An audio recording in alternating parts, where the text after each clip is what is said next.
فزكى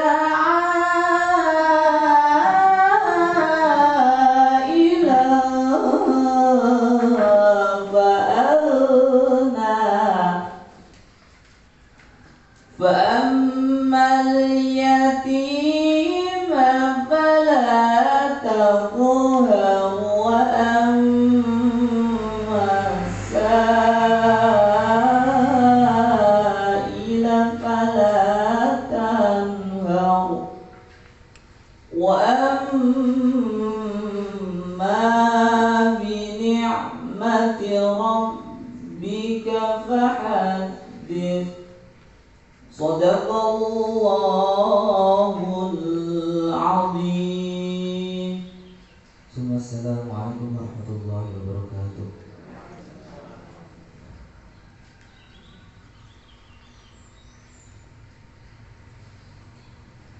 Sadaqallahul azim. Telah kita dengarkan menurut ayat suci Al-Quran tadi. Semoga dapat memberikan keberkahan serta rahmat bagi kita semuanya. Amin amin ya rabbal alamin. Baiklah, untuk acara selanjutnya yaitu tausiah yang akan diisi oleh Ustazah Dr. Fisiologi Santi Tasyadini dengan tema bagaimana cara Islam mengajarkan tentang seks edukasi pada anak. Waktu dan tempat kami persilakan.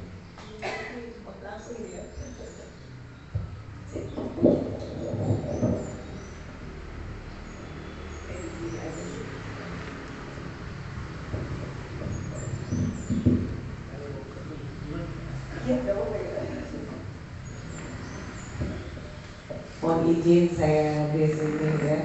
Bismillahirrahmanirrahim. Assalamualaikum warahmatullahi wabarakatuh. Alhamdulillah, syukur alhamdulillah wahdahu la syarikalah wa asyhadu anna Muhammadan abduhu wa rasuluh. Allahumma shalli ala Muhammad wa ala ali Muhammad. Insyaallah pagi yang cerah, hujan semalaman ya di Nganjuk dan di Malang juga ya. Bagaimana kabarnya Bapak Ibu?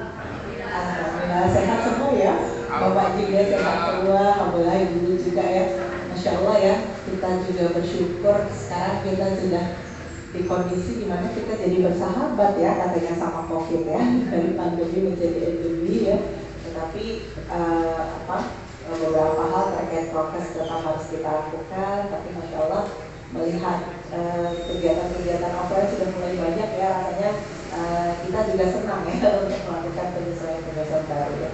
Alhamdulillah, terima kasih nih, saya diberi kesempatan lagi untuk belajar bersama di sini bersama Bapak Ibu. Dan iya, terima kasih belajar bersama dengan ini. Jadi kita sama-sama belajar ya Bapak Ibu. Tentu juga nanti ada info-info yang bisa Bapak Ibu tambahkan ya selain dari materi yang akan saya sampaikan. Akan sangat senang sekali ya. Pagi hari ini akan membawa sedikit tentang urgensi ya pendidikan seksual di keluarga, termasuk juga nanti saya akan sampaikan bagaimana kalau mengajarkan juga seks edukasi kepada anak-anak berkebutuhan khusus ya, karena ada kondisi-kondisi di mana kita juga harus siap ya. Masya Allah, siap belajar bersama ya Bapak Ibu. Alhamdulillah, Masya Allah.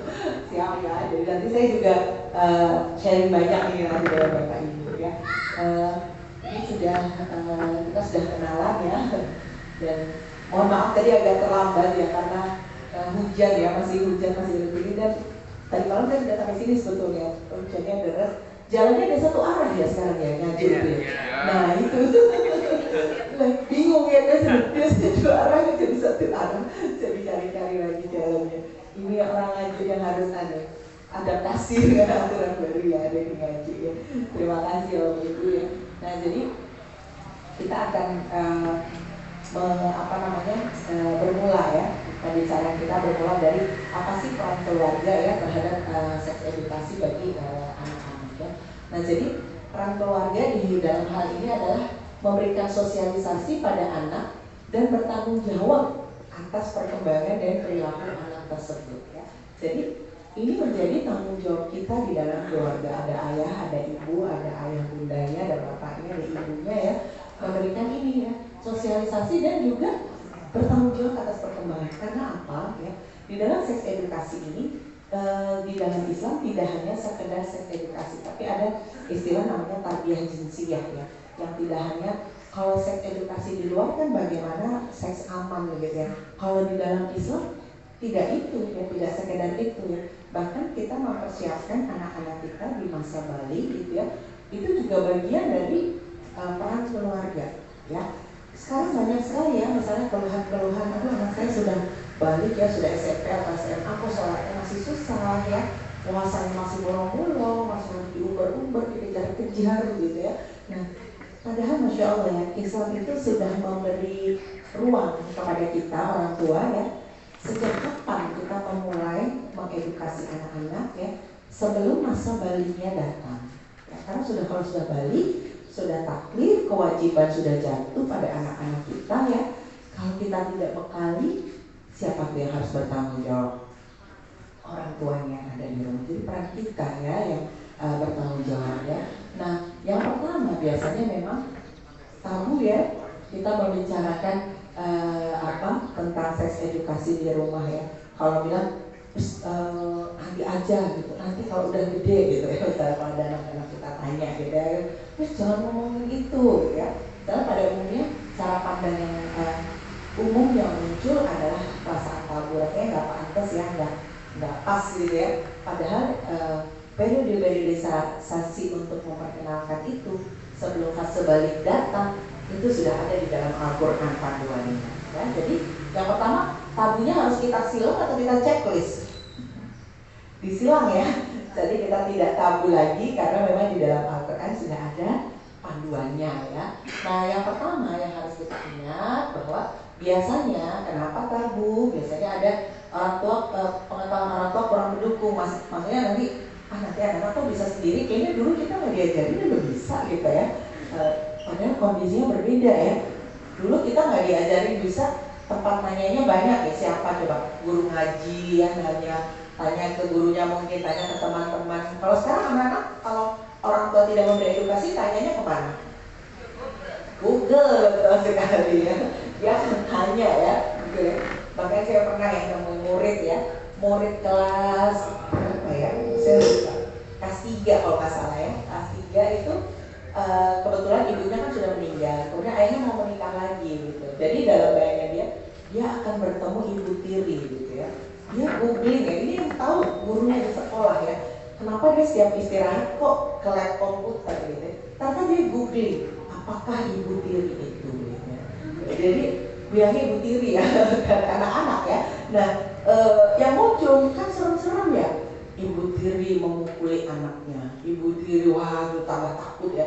Jadi penolakan dia terhadap ibu barunya tuh luar biasa ya. Karena dia kan anak-anak sekarang kalau orang tua tidak memberikan edukasi, mereka punya Google gitu ya yang bisa tanya apapun begitu ya. Nah kemudian bisa jadi orang tua kurang percaya ya, kayaknya belum sekarang deh ngasih taunya ya, kayaknya nanti aja gitu ya. Nanti juga bahkan kita seringkali mengedukasinya secara pasif ya. Jadi misalnya ini baca aja ini, lihat kan buktiin aja deh ini gitu, secara pasif ya. Padahal yang dibutuhkan di sini adalah dialog ya, agar anak-anak bisa memahami ya. Kemudian yang ketiga, sebatas arahan untuk menjaga diri ya. Jadi pesannya, pokoknya kamu kalau sudah balik, pokoknya hati-hati, harus begini gitu ya. Tidak ada edukasi kalau sudah balik, kewajiban-kewajiban semua sudah harus dilakukan ya oleh anak-anak kita ya. Nanti kita akan lihat ya, seringkali terjadi kesenjangan ya antara akil dengan baliknya ini ya, yang membuat banyak masalah ya di belakangan ini ya, yang terkait dengan edukasi seksual ya. Nah kemudian inilah ya, jadi yang akan kita pelajari bukan hanya sekedar seks edukasi, tapi tarbiyah jinsiah ya. Mengacu pada apa? Mengacu pada pendidikan akhlak dan adab yang berlandaskan pada keimanan dan syariat. Itu tarbiyah jinsiah. Tidak hanya sekedar seks edukasi, seks amal, terserah mau pasang posnya atau enggak, itu seks edukasi. Kita tidak itu. Kita ini ya, berlandaskan akhlak, adab, berlandaskan keimanan dan syariat. Jadi ngomonginnya panjang ya. Rentang waktu untuk persiapannya juga ada di dalam Al-Quran, dan itu juga rentangnya panjang. Jadi ruang kita untuk membicarakan ini pada anak-anak bukan hanya ketika mereka sudah balik, justru di sebelum-sebelumnya ya. Maka prinsipnya dengan tarbiyah jinsiah ini ya yang akan kita pelajari. Nah bedanya dengan seks edukasi? Ini bedanya, ya. Tarbiyah dinsia pertama santun dan bertahap, ya.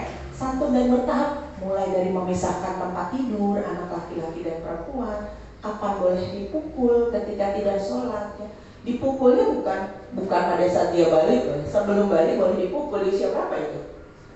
10 tahun, ya. Terus itu kan belum balik, kok dipukul? Padahal itu sudah masuk masa pre, ya, sebelum akhir baliknya. Sosialisasi sudah di situ, ya. Kemudian sangat santun, ngobrolinnya tidak dengan konotasi aduh jadi tabu nih ngomongin seks edukasi gitu, ya. Nah, santun dimulai dari hal-hal yang keseharian. Memisahkan tempat tidur, tabu kan itu kita ngomongin sama anak? Kan tidak tabu, ya, betul. Jadi wajib itu, bukan hal yang apa ya jorok atau porno, bukan, ya. Jadi santun dan bertahap, ya. Kedua, mengarahkan kecenderungan sebagaimana mestinya. Jadi ada fitrahnya anak-anak, ya. Kemudian juga ada fitrah-fitrah lain. Fitrah ketika sudah balik ada hormon-hormon yang meningkat, jadi suka sama lawan jenis, itu dihargai banget. Jadi aturannya ini. Ketika fitrah anak-anak latihan sholat, maka aturannya ini, ya. Jadi sangat mengarahkan kecenderungan sebagaimana mestinya, bukan mengarahkan untuk coba-coba, bukan. Jadi memperhatikan betul tahap perkembangan dan kemampuan anak, ya. Yang ketiga, mengetahui perintah dan larangannya jelas. Jadi semuanya ada dasarnya di dalam Al-Quran, ya. Jadi penting nggak kira-kira kita lihat harus kita? Penting sekali, ya. Nah, pertama persiapkan anak-anak kita yang persiapan balik, ya. Walaupun sudah balik, mungkin di usianya masih banyak lagi itu juga, ya. Hal-hal yang harus kita ketahui, ya. Baik, ya. Jadi ini bedanya. Saya sangat rasanya ketika kalau kita mempelajari ini, ya, dengan kata-kata santun dan bertahap aja udah baper, ya. Ya Allah, mikirinnya mulai dari 7 tahun loh, ya. Bukan mikirin di usia dia balik misalnya 15 atau 16, ya. Mikirinnya malah dari sebelumnya, itu luar biasa, ya, Masya Allah, ya. Nah, jadi kita lihat bahwa akil balik dalam Islam, ya, bukan hanya ditandai dengan perubahan fisik, ya.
Jadi di sisi lain ya kita jadi memaklumi kalau dia belum bisa gitu ya. Padahal kalau usia 7 sampai 10 itu sudah usia akhir balik, sudah menjelang akhir balik ya. Jadi dia sudah akil akal ya, akalnya sudah bisa untuk bernalar ya. Kemudian balik besarnya tubuh gitu sudah sesuai untuk dilakukan ya, untuk dilakukan beberapa hal yang tadi disyariatkan. Jadi kita jangan bikin kesenjangan gitu ya. Dia masih kecil, dia masih anak-anak, dimaklumi lah kalau nggak sholat ya. Nanti juga kalau udah besar akan terbiasa. Dimaklumi lah anak tuh kita. Semua dimaklumi, tapi kita lupa ya. Landasan syariatnya di usia 7-10 itu usia tampan banget sebagai orang tua. Ya. Karena pasti nggak tega ya, pasien itu nggak tega ya. Gitu. Kemudian juga kasihan dan lain-lain ya. Nah, tapi kita harus ada di sini ya. Kenapa mukulnya di sini? Ingat nggak saya pernah cerita? Kenapa syariat dipukul di sini? Pertama, tidak menyakiti. Kedua, bagian dari sahabat saya, Pak Haji. Ini hal yang luar biasa ya. Ketika di sini katanya ya ada yang meneliti ya. Kalau dipukul di sini di otak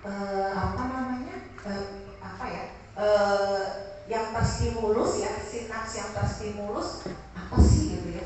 Ternyata kalau dipukul di sini pesan yang sampai ke otak itu ingat jadi pukul di sini. Kalau pukul di sini pesan yang sampai ke otak bunyinya sakit. Jadi pukul ini bukan ayo sholat, jangan malas ya. Yang di sini bukan ingat sholat, sakit banget ya, pukul ibu gitu ya, para awasnya.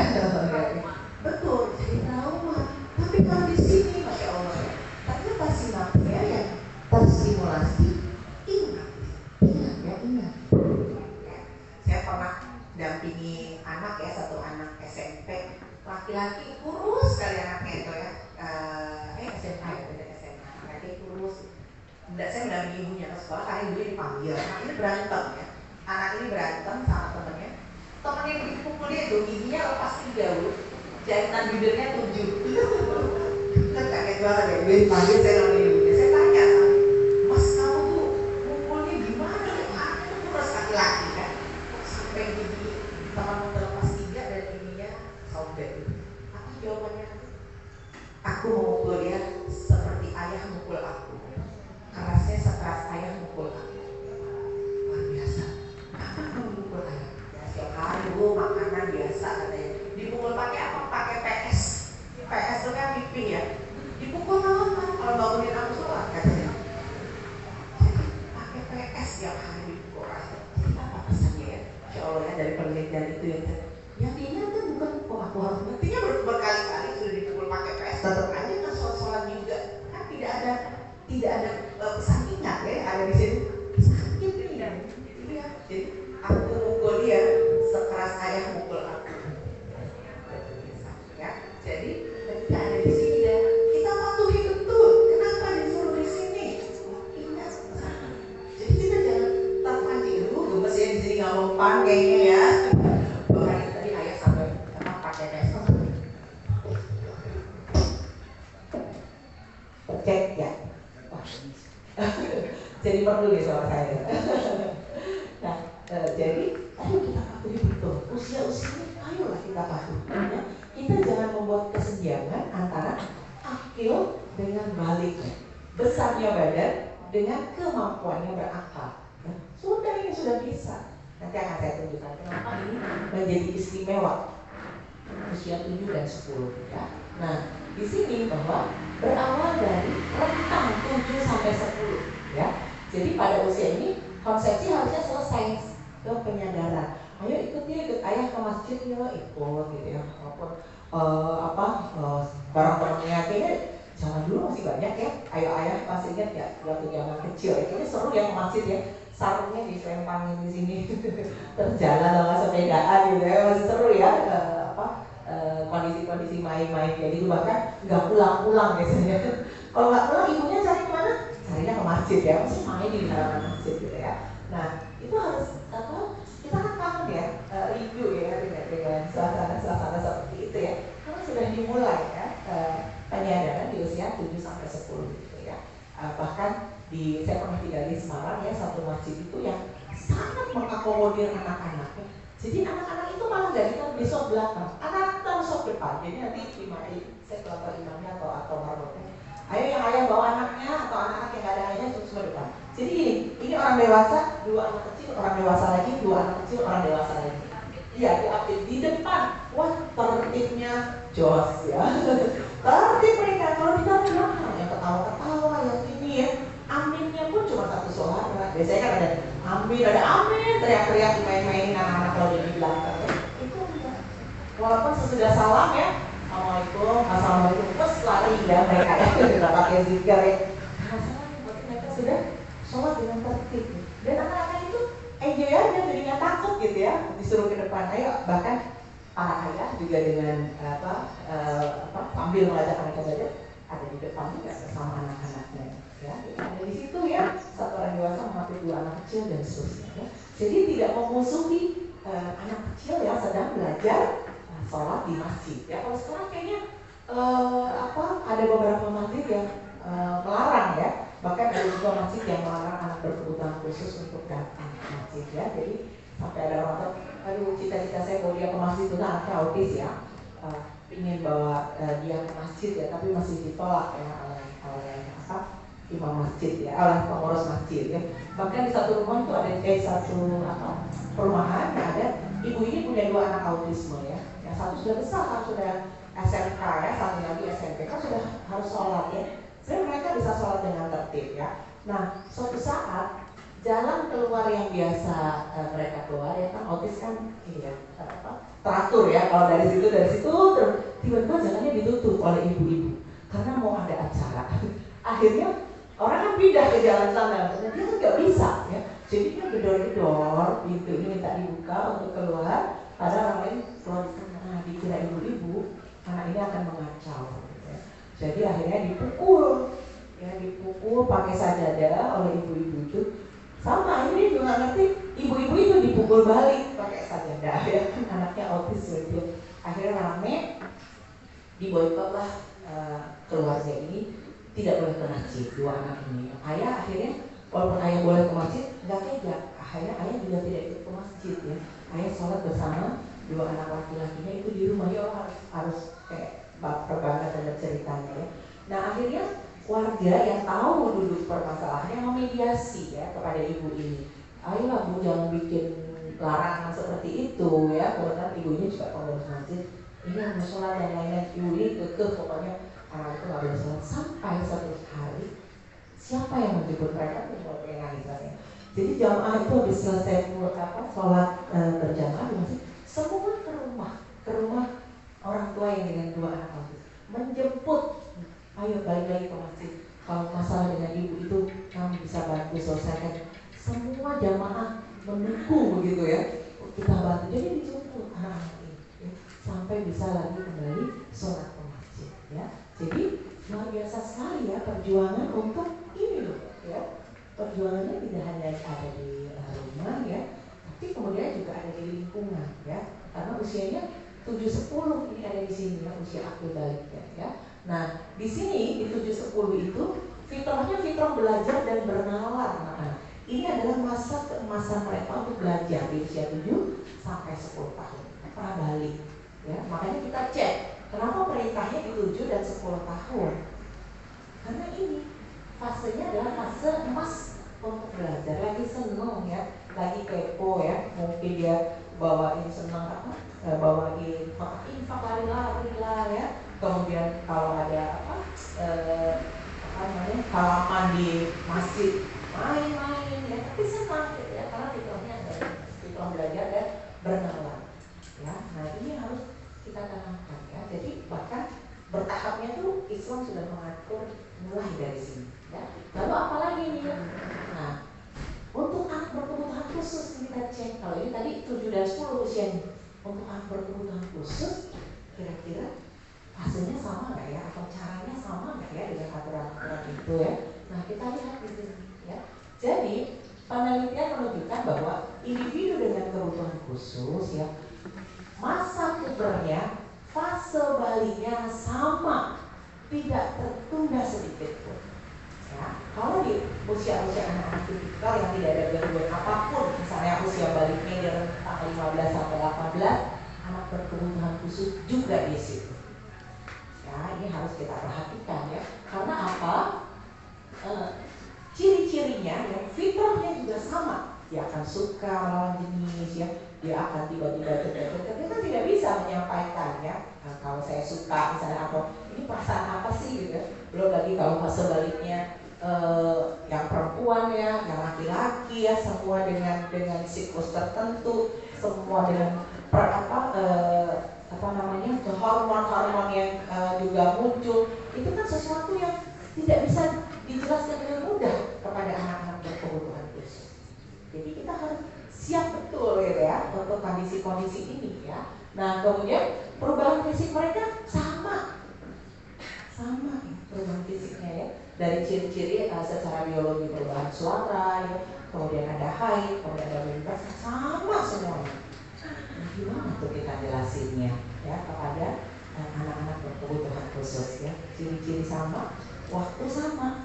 Kalau kita saja anak-anak yang tidak ada gangguan apapun di usia 7 bahkan sudah dimulai, bagaimana nih kita 7 masih banyak aktivitas stimulasi yang belum ke arah itu mungkin kalau untuk anak berkebutuhan khusus ya. Jadi kita waspadai ya semuanya sama, tanda-tandanya juga sama ya. Jadi misalnya ya, autisme tidak mempengaruhi atau memperlambat pubertas ya. Jadi anak autis adalah anak yang berkembang menuju orang dewasa tanpa tingkat kematangan ya. Kalau anak-anak yang tidak ada gangguan kan akil dan baliknya sejalan gitu ya.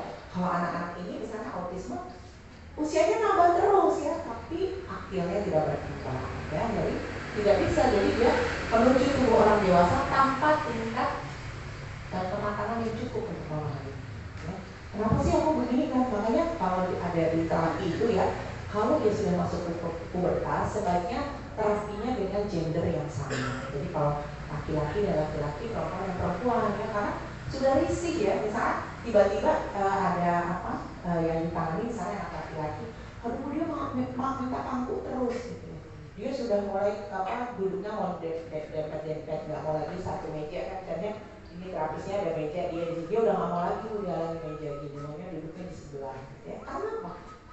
Fitrahnya sama ya. Makanya dengan gender itu saya pernah ada satu tempat terapis gitu ya, kebetulan semua terapisnya perempuan dan mulai kesulitan ya ketika ada satu anak yang ditanganinya laki-laki. Udah nggak mau terapi, udah nggak mau patuh, maunya di sebelah saya duduknya bu, atau maunya pangku-pangku gitu kan ya, dempet-dempet. Itu kan perasaan yang tidak bisa dijelaskan karena tidak belum memiliki kemampuan untuk berpikir. Nah ini kita harus selesaikan juga ya, bagaimana caranya agar ini anak-anak ini juga tetap bisa dalam hal mulus gitu ya menghadapi fase baliknya. Tentunya dengan metode dan cara tertentu yang bisa kita tentukan. Nah berikutnya ini ya tanda-tandanya untuk anak-anak berkebutuhan khusus ya. Dia udah mulai suka misalnya gambar map ya, misalnya wah dia sukanya ada orang yang ada rambutnya pirang-pirang gitu atau apa gitu ya. Kemudian memindahkan channel televisi ke film dengan adegan orang dewasa ya. Bahkan ada yang menunjukkan ketertarikan pada berbagai benda yang bisa diasosiasikan dengan perilaku seksual, misalnya mangkok, gambar anatomi tubuh, benda plastik, kemudian gambar orang, memakai baju longgar dan lain. Ini pada anak berkebutuhan khusus ya. Ini sudah muncul ya. Jadi kita perhatikan kalau dia senangnya kayak gini-gini ya, berarti dia sudah pubertas ya, masuk pubertas. Tapi tadi kan kematangan berpikirnya tidak diiringi, jadi dia juga tidak tahu kenapa kok suka ya dengan benda-benda ini yang diasosiasikan sebagai ini tadi ya, banyak asosiasinya objek-objek memancing dorongan seksual. Nah ini harus kita perhatikan ya. Jadi jangan sampai menjadi objek. Dulu bisa sedih sekali ya. Ini mohon maaf ceritanya. Jadi ibu yang tadi ya, yang tadi dua anaknya autis itu, anak laki-lakinya bisa nih diajak teman-temannya, ayo ke kamar mandi, maaf ya, ku ajarin pipis putih kan, oleh teman-temannya yang tidak autis. Ya, kan sedih sekali ya. Nah ini kan membutuhkan ini juga pendampingan kita ya, terhadap dia tidak punya kemampuan berpikir, dia tidak tahu itu apa gitu ya. Nah inilah pentingnya kita mengetahui periodisasi itu. Ini di dalam tarbiyah jinsiyah juga dibahas ya. Kemudian ini ya sama ya tadi baju-baju yang yang dianalogikan gitu ya, yang mendorong hubungan seksual ya. Jadi penting nggak keberadaan ayah dan bunda di rumah kalau seperti ini? Penting sekali ya untuk membuat edukasi itu. Untuk anak yang tipikal saja kita harus memulai bersegera. Nah apalagi kalau ada anak-anak berkebutuhan khusus yang di rumah kita ya. Saya juga ada satu ya, Umar, anak saya tunarungu itu. Jadi saya sangat kepo sekali gitu ya. Saya sudah sampaikan semua kedua anak laki-laki saya, silahkan mau cerita ke siapa saja yang buat kamu nyaman, mau ke Umi, ke Abi, atau ke guru di sekolah, boleh gitu ya. Nah, jadi saya tahu bahwa wah Umar ini gimana ya itu tunarungu. Jadi di usia berapa ya, dia juga boleh tanya, Umar sudah gini-gini kan dapat juga materi dari sekolahnya. Belum, tenang, belum, tenang gitu. Nanti tanya lagi, belum, tenang. Jadi di setiap fase usia selalu ditanyain ya, akhirnya tiba juga saatnya itu dan dia sampaikan apakah ciri-cirinya seperti ini nih. Oh ya sudah ya, barakallah ya, kita sampaikan bahwa wah Umar sudah seperti Ustaz, sudah seperti Abi, apanya kewajibannya sudah sama ya. Aku nggak mau seperti orang tua kata Umar ya, bukan kewajibannya yang sama ya, kayak seperti orang tua aja. Jadi mari kita selalu kita kasih hadiah gitu, hadiah menuju fase yang baru gitu ya, dan itu harus terus didampingi ya, karena tadi fitrahnya sama gitu ya, fitrahnya sama ya. Nah kapan ini? Nah tadi ya, kalau untuk anak-anak tipikal tidak ada gangguan apapun, ingat ya, usia 7-10 usia kritis kita ya. Jadi usia 10 sudah siap nih, memang ujian terberat kita fase 10-14 ya. Jadi mampu memikul beban syariah jika balik tiba ya, mulai kemandirian dan nafkah, kemampuan zakat, jihad, serta tanggung jawab sosial lainnya. Kita bisa tuh udah mulai ngajarin uang saku misalnya ya, uang saku, kemudian juga mengelola sesuatu ya. Nah saya nomor 3 tuh jualan ya di sekolah ya, karena waktu itu ada kegiatan di sekolah akan pergi ke luar negeri gitu ya. Di situ ada formnya, berapa yang akan diberikan oleh orang tua, berapa yang kamu usahakan sendiri, ada pertanyaannya seperti itu ya. Jadi dengan biaya segitu Umi bayarin berapa? Sekian, berarti aku cari nih dana sekian. Itu jualan ya, dia jualan pagi-pagi naik sepeda. Jualannya itu apa? Mie gelas gitu ya. Jadi dia bawa gelas berapa, kemudian bawa mie-nya, bawa termos besar gitu ya. Naik sepeda ke sekolah, dia jualan di sekolah. Neneknya lihat, saya dimarahin. Katanya, kayak gak mampu bayar sekolah aja gitu ya, anaknya suruh jualan. Padahal anaknya senang, padahal dia lagi menunjukkan ini, kemandiriannya. Dia sedang menunjukkan mandiriannya.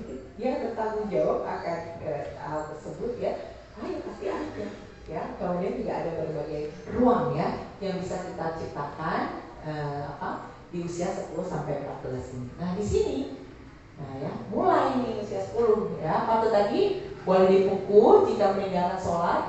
Ini indikator yang mengenal Allah atau fitrah keimanan itu harus tuntas. Jadi harus clear.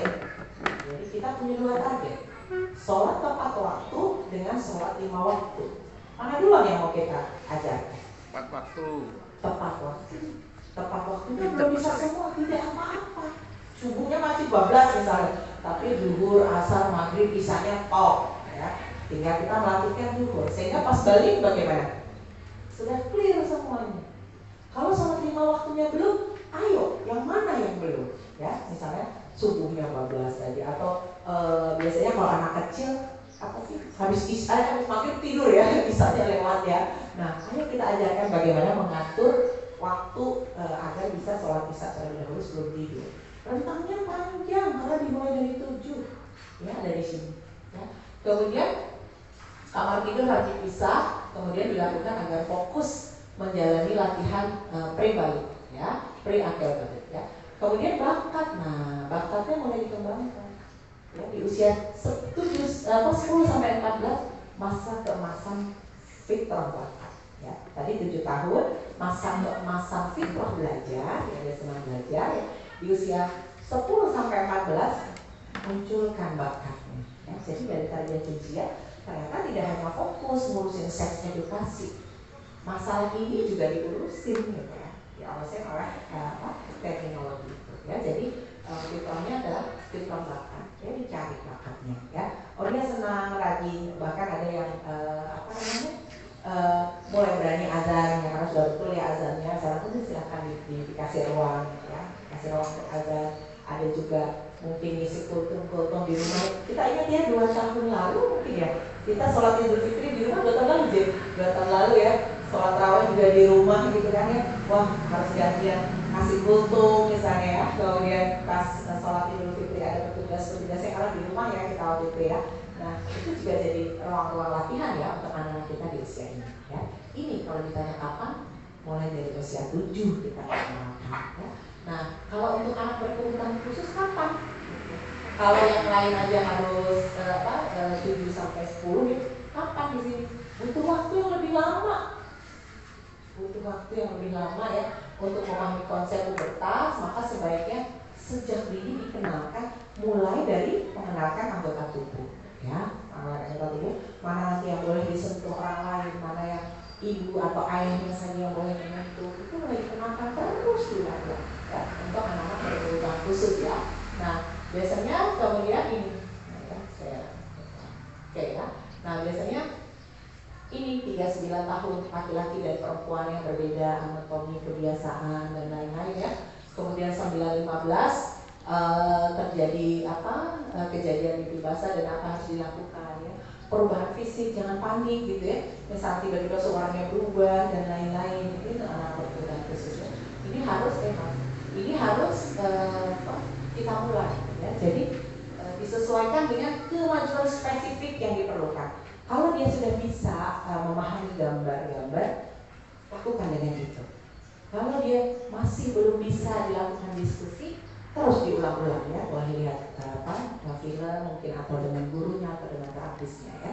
Jadi tetap harus dilakukan, tidak boleh di skip ya. Kalau tadi anak berkebutuhan khusus di skip aja gitu. Ini di fase-fase usianya ya. Nah, ya.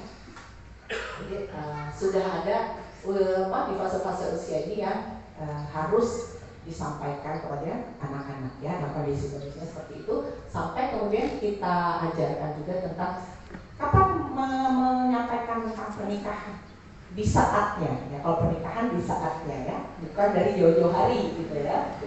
Jadi saya ingat ya, alhamdulillah saya tuh lagi kecil perempuan yang nomor 2 alhamdulillah ya, aku jadi perempuan gak jadi laki-laki ya. Kalau laki-laki itu gak enak, harus disunat ya. Jadi perempuan tuh enak, kalau jadi manten cantik katanya.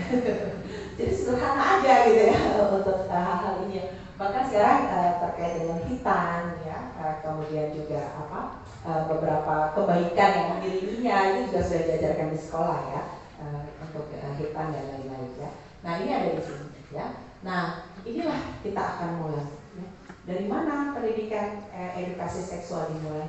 Pertama mengenalkan tentang batasan aurat ya, kita sampaikan ya, mana saja yang menjadi aurat laki-laki, mana menjadi aurat perempuan ya, pada anak-anak. Biasanya ada pembiasaan-pembiasaan juga dan melihat edukasi yang ada di rumah ya. Langsung nomor 4 ya. Oke, ini kayaknya salah ya. Nomor 2 adalah memisahkan tempat tidurnya tadi ya. Ada tempat tidur anak yang kita pisahkan laki-laki dan perempuan, dan mulai juga kita lepas untuk tidak tidur bersama dengan orang tuanya ya. Kemudian yang ketiga, ada masuk kamar ya. Ada 2 waktu yang menjadi aurat orang tua ya, di mana anak harus mengetuk pintu. Kapan aja itu? Iya. Ada 3 ya, betul, ada 3 ya. Nanti ada harusnya juga saya sebutkan ya. Ada 3 waktu yang menjadi aurat orang tua dan anak harus mengetuk pintu kamar. Ini diatur juga di dalam tarbiyah jaiziyah. Kalau di seks edukasi nggak dipikirin yang seperti ini ya. Kemudian ini tadi ya, ada perkuat jiwa anak ya sesuai kodratnya. Jadi kita menghargai capaian-capaiannya ya. Tidak tadi seperti sampaikan, puasa misalnya, belum bisa bangun sahur tapi bangunnya jam 6 ya udah, itu kita sebut sahurnya ya. Dia puasa sampai duhur, habis duhur nanti puasa lagi misalnya. Itu kan latihan-latihan ya. Sampai kemudian dia bisa betul-betul dengan sempurna melakukan sesuai dengan syariat ya. Kemudian ada konsep mahram ya, konsep mahram juga harus dijelaskan ya. Kalau sekarang itu banyak ya sebutan-sebutan yang mengeliminir tingkatan gitu ya. Jadi misalnya ada om misalnya yang usianya sama sama anak-anak kita gitu ya. Jadi anaknya manggilnya mas misalnya gitu ya. Padahal nanti jadi konsep mahramnya jadi berubah ya. Harusnya dia bukan mahram jadi mahram terus baliknya ya. Atau ada juga misalnya kalau ibu-ibu misalnya saya katanya, anaknya perempuan saya begitu sama cowok itu terus, oh nggak apa itu cowok itu udah saya anggap anak sendiri. Nah gitu ya. Itu berubah konsep mahram ya. Nah, terus kemudian banyak lah ya yang hal-hal yang sehingga kita jadi jadi bias gitu ya. Seharusnya dia mahram atau seharusnya bukan mahram gitu ya. Jadi bias ya dengan sebutan-sebutan itu ya. Nah kemudian yang terakhir adalah fikih toharoh ya, tentang bersuci ya. Bersuci kan kita ajarkan juga ya. Misalnya kalau kena hadas besar, hadas kecil dan lain-lain ya, tentu juga dibantu ya oleh kebiasaan-kebiasaan di rumah maupun di sekolah ya. Nah ini ya kita akan memulai dari 6 hal ini di dalam tarbiyah jinsiyah, pendidikan atau seks edukasi tarbiyah jinsiyah, mulainya dari ini ya. Jadi tidak hanya kira-kira ini ngomongin ini tahu nggak sih? Harusnya enggak ya. Nah karena ini bisa kita lakukan tadi ya mulai dari usia 7 tahun ya, dimana fitrah belajar atau usia emas belajar dimulai 7-10 ya. Kemudian 10 sampai 14 ada bakatnya anak-anak ya, yang juga kita masukkan dan itu dipikirkan juga di dalam Islam ya. Jadi kata kuncinya jangan sampai terjadi kesenjangan antara baliknya dengan akilnya ya. Jadi usianya udah masuk tapi kita ketrap, oh dia masih anak kecil ya, kasihan dipukul ya, kasihan ini. Ya kalau mukulnya pakai PS kayak tadi, kasihan kan mukulnya pakai ini ya, tidak menyakiti. Dan ingat ya, pesannya sampai ke otak, bunyinya ingat, bukan sakit. Kalau kita pukul ini, bunyinya sakit, sholatnya mah nggak ingat tuh harus sholat. Buktinya dia dipukul berkali-kali bahkan ya, karena pesannya nggak sampai kan, pesannya yang jelas ayah jahat, ayah ini mungkin begitu ya. Jadi pesannya tidak sampai ya. Jadi konsep ini ya dari mulai batasan kaulah ya, kemudian silakan tempat tidur, ada masuk kamar, perkuat jiwa sesuai kodrat ya. Ayo sekarang jangan dimarah ya, isu di 1987 apa 1987 1L 9G 8BT ya, kita sebutnya 1987 ya, karena dan banyak juga hal yang ditujukan kepada peran ayah ya, pendampingan ayah. Gimana ayahnya gitu ya? Karena kalau menurut Islam yang paling baik di sini perkuat jiwa anak sesuai kodrat adalah ajarkan hal-hal tentang maskulinitas oleh ayah dan ajarkan feminitas bersama ibu gitu ya. Jadi sesuai dengan gendernya gitu ya. Anak-anak laki-laki permainannya misalnya atau kebiasaannya ya, itu sudah mulai diajarkan. Seringkali biasanya gini, anak laki boleh nangis nggak sih? Boleh nangis nggak sih anak laki? Boleh gitu ya. Nah seringkali kan anak laki nangis gitu, ya boleh aja nangis gitu ya. Kalau anak perempuan nangis kayaknya dimaklumi ya, terus biasa cewek cengeng gitu ya.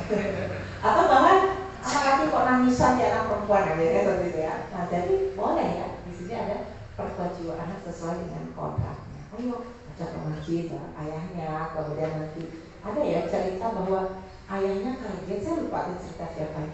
Ayahnya kaget melihat anak laki-lakinya sholat pakai mukena ya di rumah, karena biasa melihat ibunya pakai mukena katanya. Jadi dia tidak pernah melihat ayahnya pergi sholat dan jadi kayaknya pakaian sholat itu gitu ya. Nah perkuat ini penting sekali ya. Kondisi sekarang ya banyak penyimpangan orientasi seksual ya. Jadi ayo kita bentengi betul anak-anak kita itu dengan kodratnya sesuai dengan kodratnya. Ini masuk ke dalam tarbiyah jinsiyah ya. Aktivitas kecenderungan, apalagi sekarang tontonan banyak ya demi konten dan itu juga banyak dilakukan. Apalagi sekarang ada prank, ada prank ya, masih TikTok, ada TikTok, ada tidak terduga gitu ya.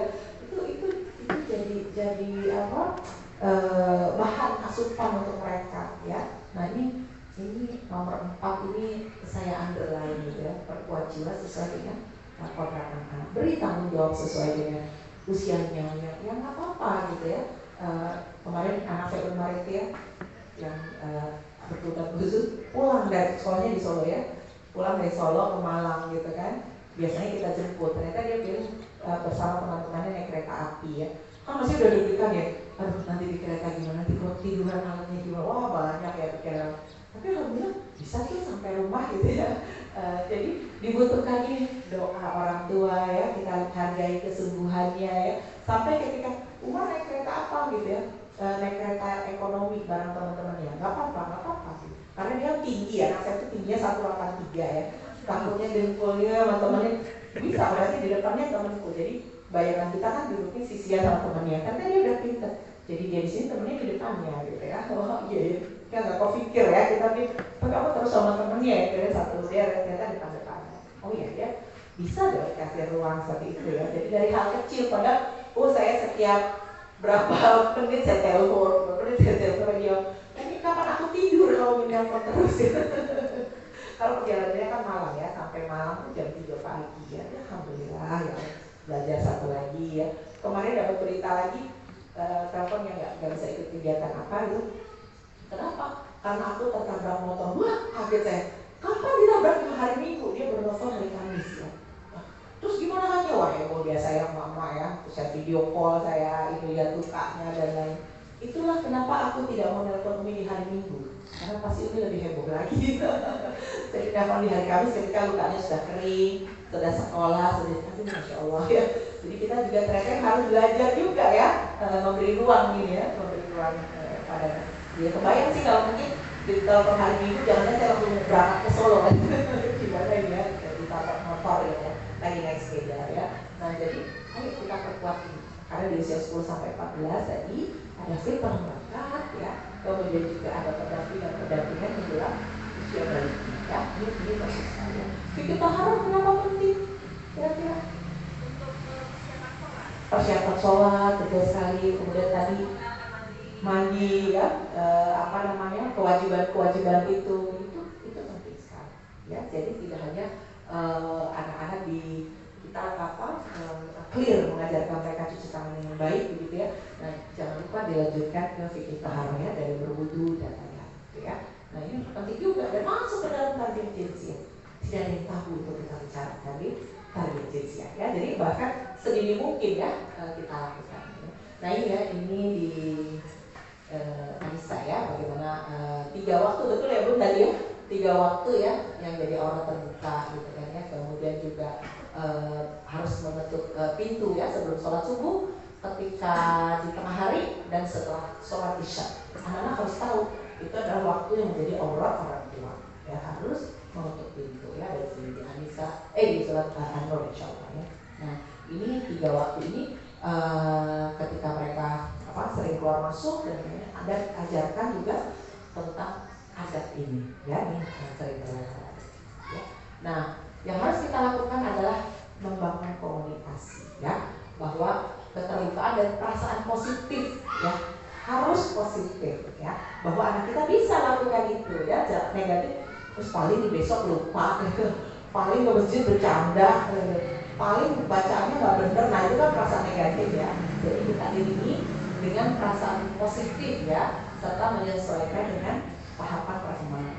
Dilakukan di mana ini? Membangun komunikasi di sekolah, di chat, atau dengan orang tua langsung ya, sebaiknya dengan langsung dengan orang tua ya. Jadi mereka bertanya pun kepada sumbernya, yaitu ayah dan bundanya ada di rumah ya, atau bapak ibu guru di sekolah, yang kita tahu juga kita bisa menitipkan pesannya tentang tahapan perkembangan ini ya, tentang seks edukasi ya. Nah kalau untuk anak berkebutuhan khusus ya ini ya, jadi bisa dengan gambar. Kalau kita mau komunikasi anak berkebutuhan khusus butuh bantuan ya, ada gambar bahwa saya akan tumbuh menjadi dewasa seperti bapak dan ibu. Jadi nanti ada gambar yang menunjukkan dia kecil, kemudian nanti akan menjadi besar ya, seperti bapak dan ibunya.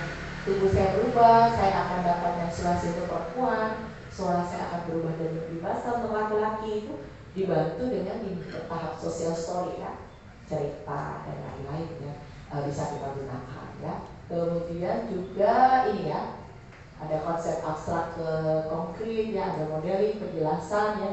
Berikan informasi dasar sesuai tadi ya, ingat ya, kalau untuk anak berkebutuhan khusus kita tidak lihat usianya, tapi kita lihat sesuai tingkat perkembangan dan kemampuan komunikasinya. Kita perhatikan ya. Jadi kalau masih harus banyak visual support atau gambar gitu kan, ayo kita berikan ya. Jadi disesuaikan dengan itu. Kemudian bila anak tertarik dengan topik ini, gunakan saat tersebut masuk ke dalam pembahasan ya. Misalnya tadi gimana sih kalau suka sama orang gitu, kenapa sih ketika haid atau mimpi basah itu harus dibersihkan dan lain-lain, ini harus masuk ke dalam topik pembahasannya. Bisa kata kuncinya ini ya, sesuaikan dengan tingkat perkembangan komunikasi. Kalau untuk anak-anak kita usia berapa tadi mulainya? 7 ya, usia 7, 10, 14. Nah itu 2 fase usia ya. Krusial. Ya betul. Siap untuk menyambut masa baliknya itu tadi ya. Karena harus ya, baliknya tuh sudah udah terkait dengan beban syariah, sudah taklif ya, sudah jatuh kewajiban-kewajiban untuk anak-anak kita ya. Jangan sampai kemudian periode itu, periode penting itu lewat gitu. Dan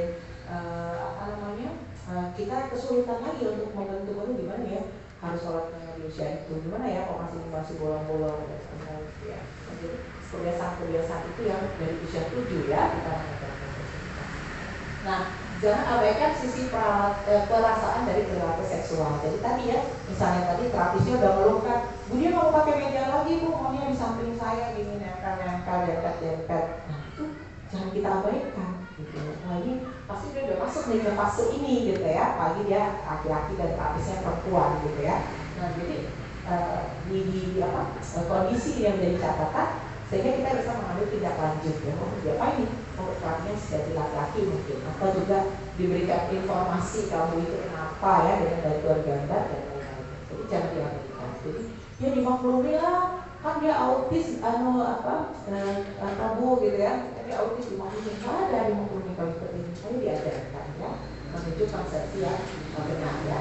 Nah, penanaman nilai agama sejak dininya juga harus ya kepada anak-anak kita yang berkebutuhan khusus ya. Karena kalau banyak yang masya Allah ya, banyak sekali anak-anak berkebutuhan tidak ada yang gagal dengan Al-Quran ya. Artinya ada yang bisa baca, ada yang bisa menghafal Al-Quran ya, Ansel Balbosi jadi hafiz 30 juz ya Allah, rasanya malu banget ya kita yang dikasih kesempurnaan. Jadi tidak ada yang gagal ya dengan Al-Quran ya.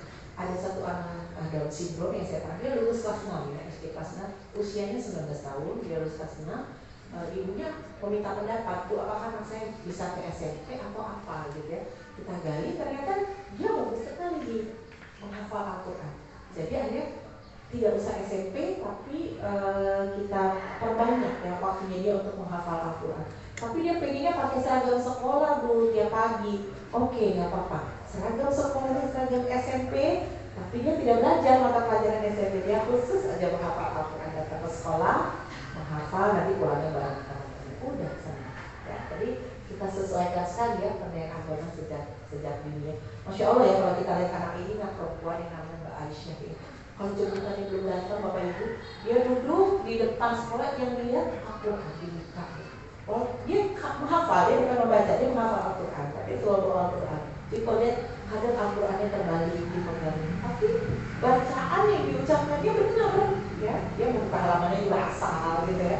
Berbahagia Allah, harus lebih menghafalin Al-Quran gitu ya, di kondisi-kondisi itu ya. Jadi penanaman nilai agamanya sudah Mbak Aisyah itu dari syndrome ya. Jadi tidak boleh kita abaikan ya perasaan dari perilaku seksual dan juga penanaman nilai agama sejak dini dan pembiasaan positif dalam kehidupan sehari-hari ya. Jadi biasakan kira-kira kalau kita sudah tahu kapan sih mereka juga kita beri kesempatan mencuci sendiri, kita kan latihan ya, kemudian juga membersihkan diri, makanya ada konsep toharah tadi ya, kemudian berwudu dengan sempurna ya, dimulai dari kebiasaan-kebiasaan positif di dalam rumah. Jadi kita juga tidak merasa harus menambah waktu khusus gitu ya, terutama ya saya ngajari kalian jinsiah ini ke anak-anak tidak ada waktu khusus karena ini sangat bisa diinsert ke dalam aktivitas anak-anak sehari-hari ya. Jadi baru mengenalkan sama kita ya, kita akan belajar ini juga, jadi dilakukan bersama-sama ya. Nah, ini penting juga untuk anak-anak berkebutuhan khusus, ajarkan cara melapor ITEL karena tadi ya banyak pelecehan-pelecehan ya yang dilakukan. Ada juga satu anak tunagrahita, dia tidak pernah hafal kamar mandi perempuan mana, kamar mandi laki-laki mana, itu nggak hafal karena memang ketidakmampuannya itu ya. Jadi pernah dia nyasar, kata ibunya, sampai penyebab ibunya memindahkan sekolah, dan anaknya nyasar ke toilet laki-laki di sekolah ya. Dan itu ada SD loh ini, dan itu ada anak-anak kelas 6. Nggak dikasih tahu suruh pindah, tapi malah dimasukkan ke dalam kamar mandi laki-laki bersama 4 orang siswa. Ibunya, jadi dia cerita kenapa dia juga nggak tahu gitu. Jadi diajak sama mas-mas itu masuk ke situ. Nah itu tunagrahita ya, IQ-nya 40 dia ya. Nah jadi ajarkan cara melapor ya dengan IQ banyak sekali tadi juga ya diajari yang nggak benar sama teman-temannya. Jadi mereka rentan ya, rentan. Coba deh kalau bapak ibu dengerin berita ya Allah rasanya udah mau nangis ya, kalau setiap hari tuh ada aja. Misalnya anak Rosindo diperkosa ini, anak ini, aduh ya Allah ya. Jadi memanfaatkan ketidakmampuan mereka untuk kekerasan seksual. Jadi penting sekali ya melapor ITEL atau membawa kartu bahwa dia itu tidak nyaman dengan kondisi ini, sehingga ketika melapor dia bisa menyampaikan ya lewat kartunya ini bahwa saya tidak nyaman atau saya marah atau saya sedih gitu ya. Ini diajarkan juga ya, karena agar tidak menjadi subjek itu. Makanya penting untuk mencegah itu terbekali semua anak-anak kita yang ada di rumah. Jadi tahu kayak gini tuh tidak baik, begitu kayak gini tuh harus dimaklumi ketika ada anak berkebutuhan juga ya, ada tanda-tanda perasaan dari perilaku seksual ya. Sama dengan kita sama ya, waktunya sama, cirinya sama ya, kecenderungannya juga sama. Masalahnya kita bisa mengendalikan diri, dia tidak bisa karena tadi tidak disertai dengan kematangan berpikirnya ya. Makanya laporkan juga dan cara melaporkan, menyampaikan ketidaknyamanan ya. Nah insyaallah ya ini ya beberapa hal ya, mudah-mudahan menyemangati kita mendampingi anak-anak, khususnya saya juga ya yang juga masih harus belajar terkait dengan ranah ini ya. Dan penting sekali karena ini menjadi tugas kita orang tua ya, dan juga ada hak-hak dan kewajiban anak-anak ya, harus kita sampaikan. Maka tarbiyah jinsiah bukan hal yang tabu ya. Kalau seks edukasi yang tadi hanya terbatas, mungkin kita bisa skip, oh ini jangan dulu, ini jangan. Kalau ini dimulai dari awal ya. Bahkan pre-baby dari usia 7 ya, jangan sampai menimbulkan kesenjangan. Terima kasih. Mungkin saya balik lagi ke MC ya. Mohon maaf kalau ada hal yang berkenan. Terima kasih. Assalamualaikum warahmatullahi wabarakatuh.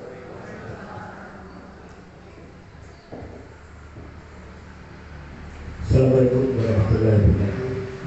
Ustazah, itu tadi yang disinggung 7 sampai 10. Sekarang yang paling rentan sekali di masyarakat adalah usia remaja.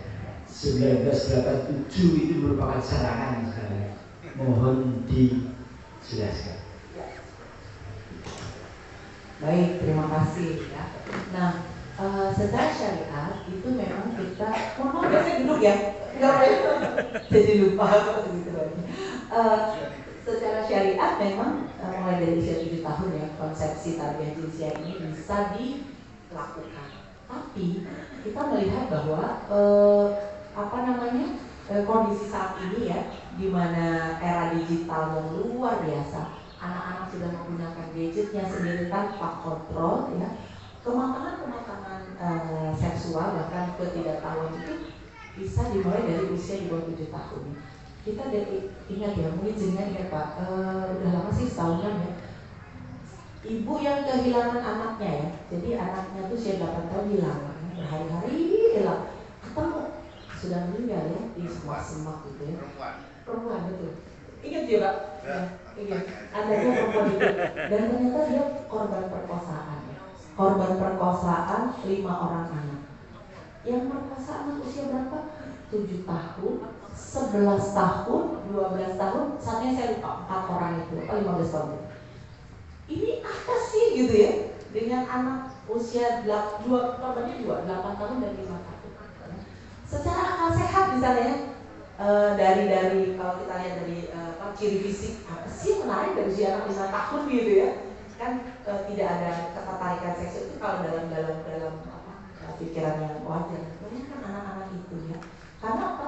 Menirukan tontonan ya, video menirukan itu. Nah jadi di usia-usia bahkan Islam sudah mensyariatkan dari 7 tahun gitu ya, dengan kontrol yang latihan dan ini ditambah dengan kontrol kita juga di rumah. Nah, bagaimana dengan remaja ya? Dengan remaja yang tadi 1987. Karena masyarakat menganggap biasa gitu ya. Nah harusnya kita bertindak juga reaktif gitu ya. Kayak kemarin ya, ada satu kafe yang mengusir pengunjungnya karena duduknya laki-laki berdua tapi duduknya pangku-pangkuan, usir aja gitu ya. Nah jadi membangun kemudian ini, jadi jangan menganggap ini adalah hal biasa gitu ya, biasa biarin aja urusan dia, enggak gitu ya. Karena kalau tidak akan mudah ditiru ya, terutama untuk anak-anak, untuk remaja. Biar apa? Biar tren ya, lagi ngetren nih, lagi ngetren kayak gitu kan anak-anak ikut-ikutnya seperti itu, apalagi udah ada hashtagnya hashtagnya apa gitu akan ikut meramaikan. Nah jadi bagaimana? Makanya kita kembali ke ini tadi ya, yang sesuai dengan kodratnya, masuk dalam tarbiyah jinsiyah. Ya, jadi ayo dekati anak-anak, ajarkan anak-anak sesuai dengan kodratnya. Ya, dari mulai kecil ya, bahkan dari mulai gadget itu bukan alat stimulasi yang bagus ya. Kecil itu alat permainan yang paling bagus untuk anak-anak siapa? Apa coba waktu kecil?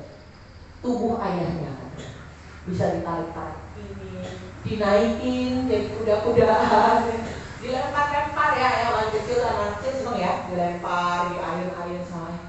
Ternyata tubuh ayahnya itu adalah alat permainan stimulasi yang bagus untuk anak-anak. Yang ketawa berarti ngalamin ya.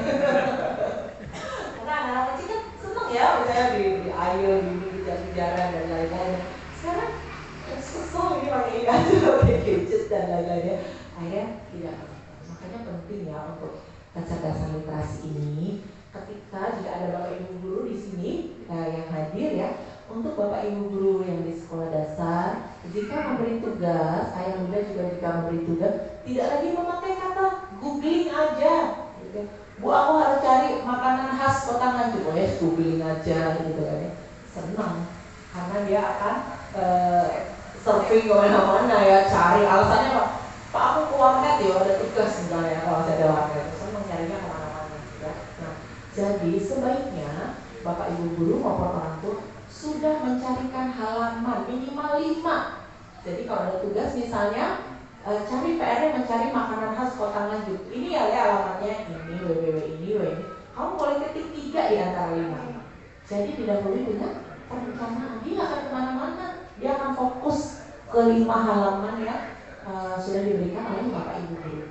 Orang tua juga demikian. Kayak dari dulu kita gimana coba ingat ya, kalau misalnya ada PR harus cari nih baju daerah, ayo ke pasar cari posternya. Kalau itu poster baju daerah itu saya ingat banget ya. Ayo nanti habis ini ke pasar cari kan. Dulu toko buku kan belum banyak gitu ya, ada di pasar-pasar gitu ya. Nah, dimulai dengan perencanaan. Jadi anak-anak tahu ya, dan kita juga sudah membiasakan mereka tidak mengambil berita hoax ya. Jadi misalnya dari 5 halaman itu ngambil 3, sebutkan 3 itu tadi dari yang mana aja. Bahkan sekarang pun kalau mahasiswa di karya tulisnya ya, sampai waktu mengakses pun harus dicantumkan. Jadi saya mengambil dari detik.com misalnya, waktu mengaksesnya jam 7 sampai jam 8 itu dicantumkan ya, karena kita tahu bisa memperkirakan dengan tentang waktu segini bisa dapat informasi ini ya. Nah itu untuk yang SD. Untuk yang sekolah menengah SMP maupun SMA harus sudah dikenalkan tentang arti-arti ekstensi. .org.id artinya apa, .sch.id artinya apa. .com artinya apa, situs-situs resmi akan diberi ekstensi apa, itu harus di SMP. Jadi kalau ada tugas nanti Bapak Ibu misalnya cari makanan khas Kota Nganjuk 3 dari situs resmi, 2 dari situs yang lain, dari situs komunitas. Anak udah tahu, oh ya situs itu dari aku harus pakai .org.id misalnya. Dia akan cari itu. Jadi ketika kita lihat dari mana sumbernya, kok dari ini, kan ibu guru dia suruh cari dari situs resmi. Nah, jadi harus selalu dibuat dengan perencanaan. LGBT tadi 1987 itu banyak ya dokter-dokter sampaikan yang campaign tentang membolehkan itu banyak. Tapi ketika ada masalah di rumah sakit, tidak satupun anggota komunitas itu yang datang untuk membantu. Hanya para dokter, perawat yang memandikan, yang ngurusin, padahal penyakitnya sudah penyakit yang sudah sampai di kondisi itu. Nah, ini jadi kepedulian terhadap anak-anak terhadap isu-isu itu bisa nggak kita diskusikan juga ya, karena tadi di usia 14 di pematangan berpikir yang sudah lebih bagus ya. Bahkan secara psikologi juga anak-anak usia 10 tahun ke bawah kan memang pola pikirnya masih operasional konkret, apa-apa harus kelihatan gitu kan ya. Jadi misalnya bercerita misalnya ditambah gambar, ditambah kunjungan langsung. Tapi di atas 10 tahun sudah bisa operasional abstrak. Ini baik buruk dan lain-lain sudah bisa gitu ya. Jadi kontrolnya sebenarnya harus menyeluruh ya terkait dengan itu ya, walaupun tadi secara syariat di usia 7, tetapi kita mengenalkan hal yang harus didukung juga oleh aktivitas-aktivitas lainnya agar tidak sampai bahwa kasus 1987 itu terus biasa, nggak apa-apa lah, jadi Anda tidak peduli. Itu top banget ya, yang walaupun kemudian dihujat-hujat kan, masa orang kan dia pengunjung serah dia dong mau pangku-pangkuan, tapi laki-laki pangku-pangkuan usia aja. Nah itu ada yang harus kita support gitu di kondisi itu. Mungkin seperti itu Pak kira-kira. Support mungkin ada yang ya. Bapak Ana ini. Assalamualaikum warahmatullahi wabarakatuh. Begini Ibu, saya barusan ini membaca sebuah laporan, karena memang LGBT itu kan ada laporan 3 tahunannya ya, ada laporan 3 tahunannya secara internasional kepada UNDP. Terus kemudian di dalam beberapa laporan yang lain itu terbaca saat ini growth daripada penderita HIV/AIDS yang 70%-nya itu adalah penderita LGBT. Jadi HIV/AIDS itu 70%-nya HIV karena LGBT, dan mayoritas daripada penderita LGBT itu yang growth-nya itu ada rentang umur 20 sampai dengan 24 tahun. Itu nomor 2. Yang tertinggi adalah 24 tahun sampai dengan 49 tahun. Kalau mundur dengan tanpa gejala selama 3 sampai dengan 10 tahun, berarti kalau dari 20 tahun mundur ke 10 tahun, berarti korban daripada HIV/AIDS itu adalah anak-anak umur 10 tahun sampai dengan 19 tahun. Jadi yang growth tertingginya. Jadi kalau kita lihat skenario daripada global penyebaran LGBT pada saat sekarang ini adalah anak umur 10 tahun sampai dengan 19 tahun. Kalau yang panjenengan sampaikan tadi adalah terkait dengan kekerasan seksual pada anak-anak perempuan, itu mungkin lebih terlihat efeknya seperti misalnya hamil dan lain sebagainya kelihatan. Tapi sepertinya ada sebuah gunung es yang seringkali tidak terungkap, bahwa kekerasan seksual pada anak laki-laki itu juga sebetulnya tinggi, karena efeknya justru dalam bentuk penyakit seperti HIV/AIDS, sifilis, lalu kemudian yang paling ngeri ini adalah sarkoma Kaposi. Terus kemudian ada lagi penyakit yang namanya, terakhir ini adalah cacar monyet, yang badannya itu seperti apa namanya? Iya, seperti cacar tapi besar-besar begitu. Nah, ini di dalam forum-forum parenting itu biasanya banyak dihadiri oleh ibu-ibu dan minus dihadiri oleh bapak-bapak. Padahal sesungguhnya sepertinya di dalam berbagai parenting itu kata-kata mendidik anak dalam Al-Quran itu lebih dominan kepada bapak-bapak untuk memberikan porsi juga yang lebih besar. Nah, Bu, apa saran-saran kepada bapak-bapak untuk bisa lebih memperhatikan, membuka diri, berkomunikasi dengan anak agar menjadi terbuka? Karena anak laki-laki itu juga sebetulnya ada korban-korban yang tidak terungkap dalam gunung es itu, karena tidak kelihatan kerasannya kecuali setelah 3 sampai dengan 10 tahun yang akan datang. Demikian Mas. Baik, terima kasih ya. Jadi Masya Allah ya, ketika ada statement di dalam Tarbiyah Jinsiyah bahwa anak-anak harus dilatih sesuai kodratnya ya, bahwa kita memunculkan tanggung jawab ya, bahwa tanggung jawab mendidik anak bukan hanya tanggung jawab ibu, tetapi juga tanggung jawab ayah ya. Bahkan di satu survei yang dilakukan oleh saya lupa ya, apakah survei internasional atau survei di dalam negeri ya, yang terkait bahwa Indonesia negara dengan fatherless ya, ada ayahnya tapi nggak ada perannya ya, ada ayahnya tapi nggak ada gitu ya, fatherless ya.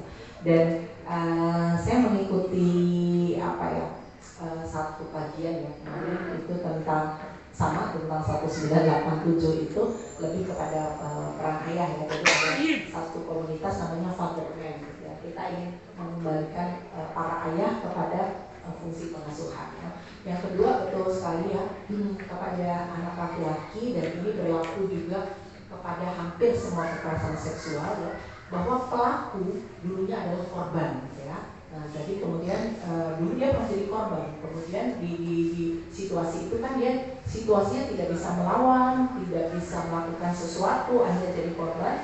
Kemudian di satu posisi, ini secara psikologi ya, di satu posisi dia memiliki kekuatan tanda petik seperti pelaku, maka dia berubah dari korban yang tadinya takut ini kemudian menjadi pelaku. Maka kalau kita lihat dari beberapa kekerasan seksual pada anak laki-laki yang ketangkep gitu, semuanya nggak menduga gitu. Ih, nggak menduga ya, dia kan diem gitu kan. Ih, nggak menduga ya, dia nggak bergaul sama orang si pelaku ini, karena tadinya korban, dia posisinya tidak berdaya, kemudian ada satu kondisi dia memposisikannya seperti pelakunya seperti itu, dan kemudian dia lakukan ya. Nah, jadi hal-hal yang harus kita lakukan adalah pertama ya, dapatkan ya, para bunda yang dominan lebih banyak hadir gitu ya, untuk berdiskusi dengan ayah, tapi ya dengan kondisi yang memang kita siap untuk bicara itu ya. Jadi mungkin kita tahu ya, saya selalu menyebut bahwa setiap ayah adalah bintang ya. Jadi para ayah ini dengan keterbatasan waktu ya, kemudian juga tanggung jawab yang jauh lebih besar dan lain-lain, yang menafkahi keluarga dan lain-lain, itu bintang pertama ya untuk ayah. Nah, bintang berikutnya yang harus ada di dalam diri ayah juga adalah siap gitu ya, berkolaborasi ketika bunda hadir, kemudian kita akan diskusi gitu ya tentang sesuatu hal, maka ayah juga harus dalam posisi on gitu ya, bukan dalam posisi harus gitu-gitu toh nanti tak baca wes gitu gini, tapi materinya bisa kita baca, tetapi apakah bisa memahami dan diimplementasikan, ini kan yang menjadi lebih penting. Jadi bukan saya membebankan lagi kepada bunda ya, tapi ayo kan kita tadi tanggung jawab pengasuhannya bersama itu untuk kesini ya. Dengan demikian info tersampaikan dan juga harus dengan RTL tidak lanjut. Jadi gimana ya, usianya anak-anak kita ada di sini gitu, ayah waktunya terbatas dan lain, bahkan ada Masya Allah ya, jadi ada orang tua di sekolah itu banyak yang akhirnya memutuskan resign ya, ayahnya ini bekerja 3 bulan di laut, 1 minggu di rumah gitu terus ya, jadi tidak bisa mengontrol anak laki-laki ini. Akhirnya memutuskan resign dan berwirausaha ya. Ada satu anak dan kemarin anaknya ujian paket B ya. Nah, beberapa hal yang menjadi konsideran akhirnya ya, menjadi konsekuensi dari saya ternyata waktu saya nggak ada, dia bersama ibunya terus gitu ya, saya nggak ada, jadi nggak punya contoh. Akhirnya sampai bisa membuat referensi seperti itu ya. Nah, jadi yang pertama, bisakah kita juga melakukan sharing gitu ya, terkait info dengan dengan kondisi ayah yang juga tentu siap diskusi ya, dari ngobrol santai di perjalanan kah gitu kan ya, atau habis sholat, atau jadi pillow talk katanya ya, ngobrol sebelum tidur gitu ya, untuk informasi-informasi seperti itu ya. Nah yang ketiga yang juga perlu kita gali juga ya, apa sih gitu ya yang menjadi kesulitan para ayah untuk stay tune di mengikuti perkembangan parenting ya. Apakah perlu gitu kan forum khusus? Sekarang juga sudah banyak ya sekolah ayah, ada sekolah ibu, ada sekolah ayah ya sekarang, saking menggali ini ya, kepedulian ya. Bahkan pemateri keayahan ini juga sudah mulai muncul ya, karena keresahan-keresahan yang terjadi. Ayah tahu ya sekarang penyimpangan orientasi seksual bukan hanya perempuan suka perempuan, bukan hanya itu. Ada orang yang suka anak kecil pakai kaos singlet aja, suka, ada pedofil ya. Ada di situ. Ada orang yang suka melihat foto-foto, makanya banyak tuh misalnya di Facebook yang tertipu yang kemarin itu, bahwa dia bikin akun menamakan dia dokter kandungan gitu ya, dan bisa konsultasi gratis. Kemudian framing yang perempuan, kalau ada masalah kirim aja, saya kirimin fotonya. Kan banyak kan foto-foto tanpa busana ya perempuan, menurut dia akan obatin dan lain-lainnya. Kemana dibawa foto-foto itu? Dijual, karena ada orang tadi penyimpangan orientasi yang hanya melihat foto saja gitu. Dijual, begitu selesai transaksi itu, fotonya kan filenya sama dia balikin dong ke akun orang-orang itu. Bayangin malunya, stresnya ya. Ketika ditangkap, orang ini mengira dosen pendiam katanya, yang kalau istirahat orang-orang pergi makan dengan laptopnya. Disitulah dia bertransaksi. Ayo ayah gitu ya, kita jadi mengetuk lagi gitu ya, karena tidak hanya, bahkan sekarang ada yang nulis ya, dulu kita paling wanti-wanti itu terhadap anak perempuan gitu, kamu jangan ini. Sekarang kita jadi lebih khawatir ke anak laki-laki, bahkan ke anak-anak kecil gitu kan ya, anak-anak kecil yang mau kita apa sih gitu ya, mereka ada ya. Jadi waktu ada mahasiswa saya berkonsultasi, dia ketemu gitu ya, ketemu muridnya ya, punya grup ya, kita masuk ke dalam grup, saya lupa nama grupnya itu, foto profilnya apa? Anak kecil pakai singlet, dia penggemar itu. Jadi mohon maaf ya, ketika ada gambar, ya Allah seksinya, ya Allah ini ya, terus pakai singlet itu, jadi pedofil. Jadi banyak sekarang ya, dan itu dibutuhkan tidak hanya dari satu pihak, ada Bunda ya. Nah, saya ciptakan tadi kan kata kuncinya ruang komunikasi ya. Jadi ruang komunikasi membentuk kesadaran juga gitu ya. Cerita yang simpel-simpel aja deh Bun, misalnya ya, cerita yang simpel boleh Bunda misalnya ceritain tentang hal yang menurut Bunda sangat menarik, misalnya dari satu parenting misalnya. Ya ternyata anak-anak itu juga banyak ya penyimpangan seksual, dari itu yang topik menarik untuk menjadi pembuka gitu ya. Kemudian juga banyak hal yang menurut Bunda kali khususnya dari hal yang simpel. Mungkin kalau kesulitan materi menyampaikan dulu, aduh ayo juga pusing kali gak runut misalnya, seperti itu ada alasan seperti itu ya. Tapi kita coba dari insight yang kita rasakan.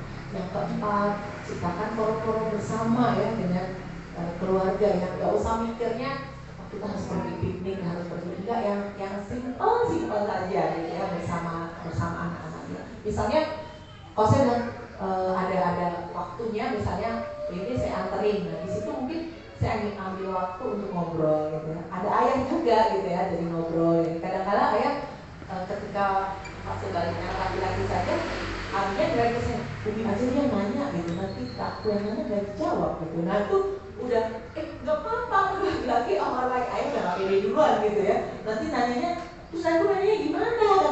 Santai aja tanya, Umi aja deh, kalau gak berdua deh gitu. Akhirnya kita berdua ya, nanya ke anak laki-laki gitu ya, anak saya dua orang gitu ya.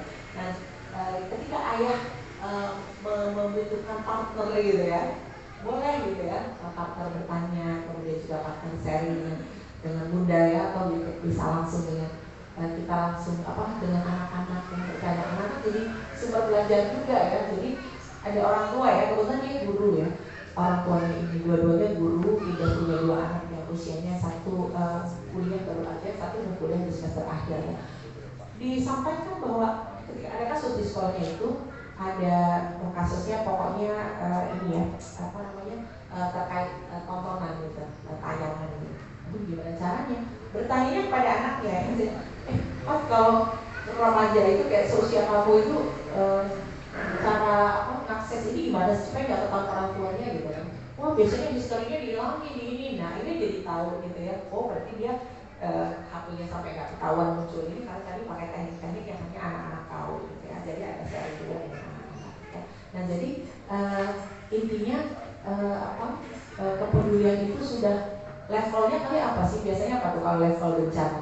Siaga atau lain gitu? Kayaknya sekarang udah di aksi siaga deh gitu. Waspada, siaga tuh. Kayak kita di level itu deh gitu ya. Di sekarang karena tadi banyak konten-konten ya di media sosial ya, kemudian juga pertemanan ya, bahkan main mabar ya. Mabar itu juga saya wanti-wanti boleh main tapi tidak ada tukar-tukar email ya misalnya gitu ya anak-anaknya di awal gitu ya, karena mereka main dengan orang yang mereka tidak tahu siapa gitu ya. Bisa jadi tadi ya permintaan itu di mana ya. Yang terakhir ya tidak putus ya, kita tentu mohon perlindungan kepada Allah bersama-sama gitu. Kita sebut nama anak-anak kita di doa-doa dan sujud-sujud itu doa orang tua kan yang tembus langit katanya gitu ya. Doa kepada sampaikan kepada anak-anak, upaya kita juga gitu ya. Ayah bunda tuh gak putus doain kamu, gak doain kamu mas, doain kamu deh, misalnya gitu ya. Sampaikan gitu ya bahwa ikatan itu akan tetap ada gitu ya. Nah, ini upaya-upaya keras lagi. Kayak itu tadi ayah juga didorong gitu ya ikut aktivitas itu ya. Mungkin nanti ada, kalau yang aktivitas Thunderman ini biasanya malam karena para ayah kan waktunya malam ya. Nah ibu-ibu biasanya malam udah 5 watt ya, udah yang gitu ya. Kalau 5 watt harus zoom itu. Jadi di Thunderman itu kan pernah ada yang usul kan, kenapa sih nggak siang gitu atau hari Minggu gitu ya? Ingat loh judulnya acara kita adalah Thunderman, ayah yang dituju ya. Jadi waktunya malam, bunda kalau mau ikut boleh gitu ya, tapi ditujukan dengan melihat waktunya ayah. Kenapa nggak hari libur? Nah kita lagi menggalakkan ayah dekat dengan keluarganya. Kalau hari libur ayah harus zoom juga, kapan waktunya ya? Jadi sangat perhatikan itu juga. Walau bisa mungkin gitu yang sebagian mungkin ayah bunda juga bisa share mungkin ya yang sudah punya pengalaman ketika bersama pertama bersama ayah. Jadi ingat ya di salah satu poin kita belajar jinsiah yang mendidik anak sesuai kodratnya dan itu tidak sekitar.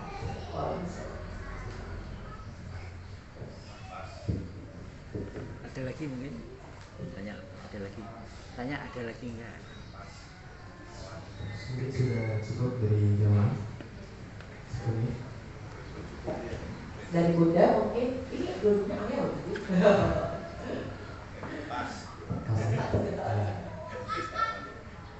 Baik bunda, terima kasih atas materi yang telah disampaikan pada pagi hari ini. Semoga materi yang akan kita dapatkan dapat bermanfaat bagi kita semuanya, baik di dunia maupun di akhirat. Amin. Baik, untuk pengumuman selanjutnya, infak pada pagi hari ini yang masuk sebesar Rp749.000. Alhamdulillah. Baiklah, sambil di penghujung acara, marilah kita tutup acara kita pada pagi hari ini dengan bersama-sama baca Alhamdulillah. Alhamdulillahirrahmanirrahim. Mari kita baca doa kepada majelis. Subhanakallahumma wa bihamdika asyhadu an la ilaha illa anta astaghfiruka wa atubu ilaik. Terima kasih. Wassalamualaikum warahmatullahi wabarakatuh.